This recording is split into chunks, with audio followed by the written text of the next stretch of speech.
sudah kita miliki. Jadi intinya bagaimana kita tidak hanya berhenti menjual kencur mentah atau kencur bubuk, tapi bisa membuat kencur menjadi obat. Ya, jadi yang kita jual adalah obat yang berasal dari kencur. Dan tentu gap itu nilai tambah yang besar hanya bisa diperoleh kalau kita memiliki kemampuan riset dan inovasi yang sangat kuat.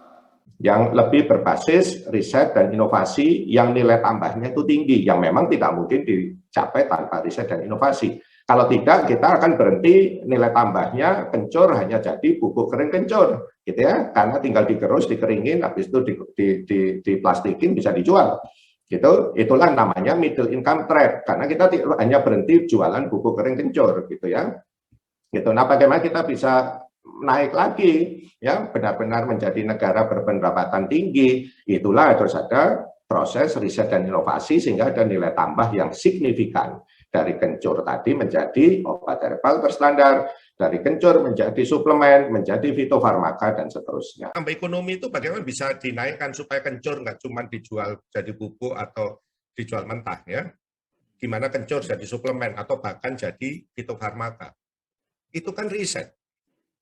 Itu yang disampaikan dari dulu. Peningkatan nilai tambah ekonomi hanya terjadi dari proses riset. Bagaimana bikin kencur tidak sekedar dijual bubuk, tapi dijual dari suplemen, jadi fitofarmaka, itu riset, ya.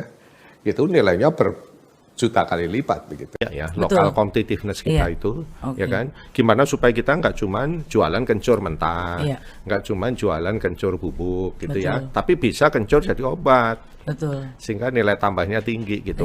Ya kan, produk yang punya diferensiasi, produk yang mampu berkompetisi. Nah, itu bagaimana supaya kita bisa bikin kencur itu tidak cuma dijual bubuk kencur, tapi bisa jadi obat, bisa jadi suplemen. Ya itu harus pakai riset.